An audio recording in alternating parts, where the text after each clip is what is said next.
Chris with Remax Heritage Professionals, and in this video I wanted to talk about some of the myths with VA loans. I personally have a soft spot in my heart for helping veterans get into homes. My father was a Korean War veteran. He was in the Navy. I don't believe he actually ever used his veteran benefit, but one of the things I first want to get out and say is if you served or if you're currently serving, thank you for your service.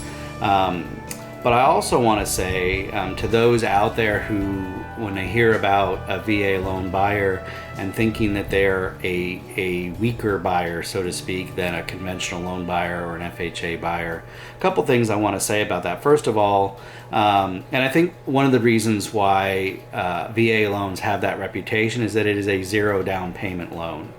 So people assume because the veteran isn't necessarily putting any money down with the VA loan, that means they're not a well-qualified buyer. And the first thing I want to say to that is that veteran, due to their service, earned the right to not have to put any money down.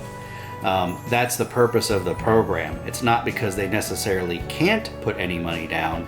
It's that they have earned the right to be able to purchase a home without putting any money down. That's sort of what we as a country have promised, one of the things we've promised to our veterans as a benefit for their sacrifice and their service. Beyond just the fact that those veterans have earned the right to put no money down to purchase a home, they actually have an average credit score of 722, which is much, much higher than FHA buyers and honestly higher than a lot of conventional buyers that I know. Their debt to income ratio is generally 40% or below. So again, much more qualified than certainly an FHA buyer. And oftentimes they actually have cash on hand to spend. The average VA buyer has $54,000 on hand in terms of cash to spend in the purchase. And while they may not be using that to put money down, what that does allow them to do is handle things that may come up, and it also means that they are highly qualified. They are more likely to be able to get approved.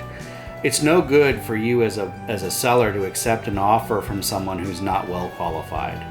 And so the myth that a VA buyer is not well qualified, it's important to dispel that myth, because the reality is they are some of your most qualified buyers out there. Those loans, those veterans are very likely to be able to close. And at the end of the day, as a seller, that's what you should be most concerned about, is ultimately when I'm under contract with this buyer, can they close? Because there's nothing worse than, as a seller, putting your home on the market, taking it off the market because you go under contract. Yay, that's great, that's what you wanted. But then